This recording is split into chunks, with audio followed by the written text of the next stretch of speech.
They told me to stay away.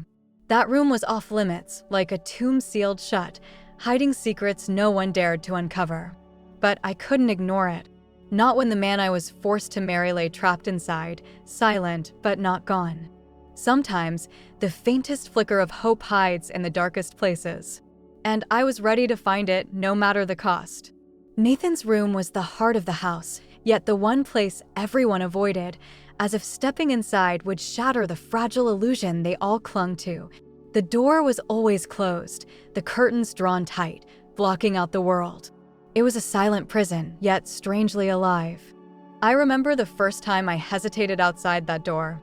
My fingers trembled as I reached for the handle, feeling the weight of every whispered conversation, every sideways glance from the staff and family members who acted like the room was a sacred secret. When I finally stepped inside, the sterile scent of antiseptic and machines surrounded me. The steady beep of monitors filled the silence like a heartbeat of its own, steady and relentless. Nathan lay there, motionless at first glance. Pale skin stretched over his still form, tubes and wires tethering him to life. His chest rose and fell in a slow, steady rhythm, like the steady tick of a clock counting down or counting up, I wasn't sure which. I pulled up a chair and sat beside him, staring at his closed eyes. I reached out, gently brushing his hair back from his forehead. It felt unreal, like he was frozen in time, trapped between worlds. But then, after minutes that felt like hours, I noticed it, a flicker. A barely perceptible twitch of a finger. A subtle tightening of a hand. My breath caught. Was it hope? Or desperation clouding my mind? I visited every day after that, staying longer each time. I watched for those tiny signs, subtle movements no one else seemed to notice. One afternoon, as a nurse adjusted his fore, I caught Nathan's eyelids flutter for a fraction of a second. My heart leapt, but when I looked closer, his eyes were closed again, silent and still. Yet, deep inside, I knew the truth. Nathan wasn't gone. He was trapped inside his own body, fully aware but unable to reach out. That realization both terrified and strengthened me. If he was still fighting in there, I had to fight out here. For him. For us. I began paying closer attention to everything, the strange looks exchanged in the hallways, the hushed conversations I wasn't meant to overhear. There were secrets hidden in this house. Dark secrets. Ones that could explain how Nathan ended up like this. And maybe, just maybe, those secrets held the key to waking him. Sitting there by his bedside, I made a silent promise. I wouldn't let this house, these people, or this nightmare win. I would find the truth. I would wake Nathan. And together, we would reclaim our lives. Days of silent observation had worn me thin, but I knew waiting for proof was the only way to survive in this house of shadows. The whispers, the sidelong glances, the carefully hidden conversations, they all pointed to one truth. Danger was closer than I thought. One night, after everyone else had retreated to their rooms or left the mansion altogether, I found myself drawn to the old sitting room. The door was heavy, its wood scarred by time, but it was rarely locked, probably because no one wanted to face what was discussed inside. My heartbeat pounded so loudly I was sure it would give me away. I pressed my ear against the cold surface, desperate to catch every word, every hint of their secrets. Two voices floated through the door, low and urgent. Lily's tone was cold, calculated. We can't keep playing this waiting game. Nathan's coma is draining us, money slipping through our fingers every day. We need a solution, and fast. Ryan's voice was rough, filled with bitter resolve. He's a liability now. If we end this, if we pull the plug, the inheritance will fall to Lily. That means everything to us. No more delays. My hands trembled as I slipped my phone out of my pocket, my fingers fumbling to hit record. This was it. Proof. The truth I'd been desperate to find. Lily's voice sharpened, cutting through the silence like ice. Emma's playing the perfect wife, but she's clueless. Once Nathan's gone, there won't be anything left for her. She's just a pawn in this game. Ryan sneered. She's weak. She won't stand a chance when we move in. The coldness in their voices twisted my stomach into knots. The people I had once trusted were planning to betray not only Nathan but me as well. I sank to the floor, heart racing, tears prickling behind my eyes. For a moment, despair threatened to consume me. But then, a fierce determination ignited deep inside. I whispered to the shadows, "They won't get away with this." I tucked the phone away carefully, clutching it like a lifeline. This recording wasn't just a piece of evidence, it was my sword and shield. I was no longer helpless. I was ready to fight. The house, once a place of secrets and lies, was now a battlefield. And I was armed with the truth. The mansion, with its gleaming chandeliers and polished floors, hid secrets far darker than its elegant facade suggested. Every creak in the floorboards, every muffled conversation in the hall, hinted at shadows lurking just out of sight. But that night, one secret came to light. A soft, cautious knock interrupted the quiet of my room. I opened the door to find Mr. Collins, Nathan's longtime butler, standing hesitantly. His usual calm composure was replaced by a tension I hadn't seen before. "Miss Emma," he began, his voice low, "may I have a moment of your time?" Privately. My heart quickened as I nodded. We moved quickly down a narrow, dimly lit staircase hidden behind a bookshelf, a passage I had never noticed before despite living here for weeks. The air grew cooler as we descended, and the faint smell of old paper and dust filled my nostrils. At the bottom, Mr. Collins led me into a small, cramped room lined with towering shelves stuffed with yellowed documents, faded photographs, and leather-bound books. It was like stepping back in time. He closed the door softly, then turned to me with a grave expression. "There's something you need to know, something that could change everything," he whispered. "There is a second will. It names Nathan's wife, you, as the sole heir to the entire Foster estate." I blinked, stunned by the weight of his words.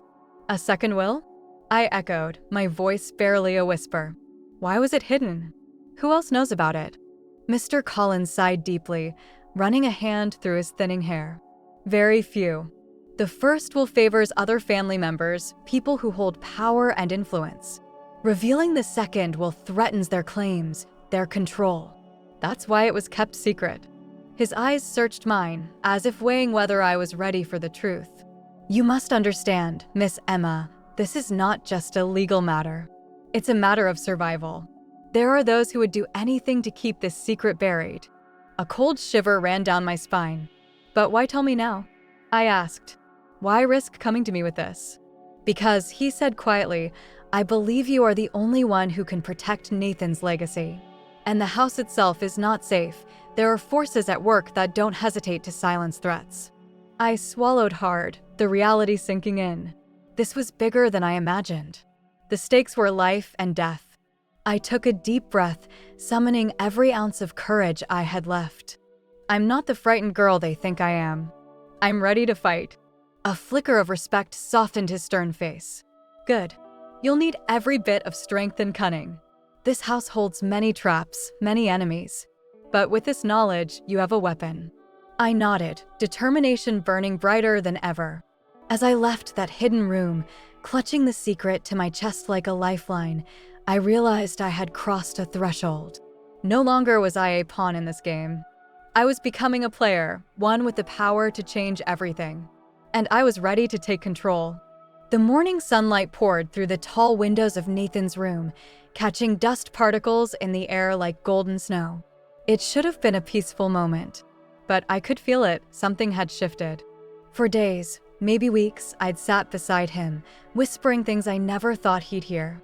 Secrets, apologies, promises. I'd told myself it was for me, that I needed to say it out loud.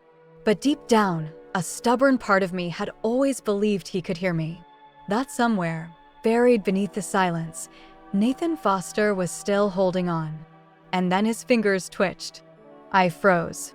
I wasn't even sure I'd seen it. I stood up slowly, leaning over him. "Nathan." "Nothing." Silence. I sighed, my heart sinking again. And then his eyelids fluttered. Once, twice. Then they opened. Those eyes I remembered, cold gray, sharp, searching, found mine. For a second, neither of us spoke. Then his lips parted and a dry, broken voice rasped, "Emma." I gasped. Yes, I'm here. I'm right here." He looked around the room, slow, confused. The beeping machines. The 4 lines. The sunlight. Me. His brows furrowed. How long? I hesitated, unsure how to tell him the truth without crushing him. Almost 7 months. He blinked once. Slowly. And my family? The question held weight. I felt it in my chest. I sat down beside him, my voice trembling. There's a lot you don't know. Or maybe a lot you do. He didn't respond. His eyes narrowed slightly. I heard them. I felt the air leave my lungs. You? What? Ryan. Lily. In the room. Laughing. Planning. I couldn't move, but I heard every damn word. There was pain in his voice. Not just physical, betrayal. I reached for his hand. I recorded them. I have proof. I know what they were going to do. His grip tightened around my fingers. Weak, but determined. Then we bring them down, he said. Together. A silence settled between us, not empty, but full. Full of everything we had both endured alone. Until now. I didn't marry you for money, I said softly. I didn't want this. Any of it. But I couldn't let your name be destroyed, or your legacy stolen. I know, he whispered. I heard you.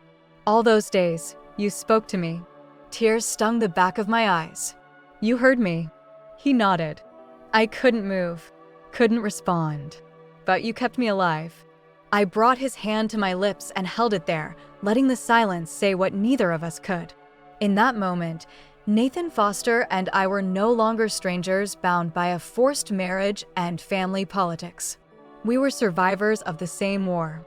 And now we were allies. What do we do now? I asked. He looked at me, not just as a woman who sat beside his hospital bed, but as someone who'd earned her place there. We take it all back, he said. And we don't stop until they regret ever crossing us. The fire had returned to his eyes. It wasn't rage, not yet. It was something deeper, controlled, quiet, calculated. Nathan Foster wasn't just awake. He was back. We sat together in the study, the same room where I'd once overheard Lily and Ryan plot to end his life. But now the silence between us wasn't built on fear. It was strategy. Nathan broke it first. We're not going to them with anger. We go with leverage. You said you had the recording. I slid my phone across the table and nodded. They talked about unplugging you. They thought I wasn't paying attention. They thought I was just decoration. He listened to the audio without flinching. Every cruel word, every betrayal. And when it ended, he looked up at me, not as a stranger, not even as a victim, but as a man sharpening a sword. They buried the second will, I continued. Your butler, Mr. Collins, he told me.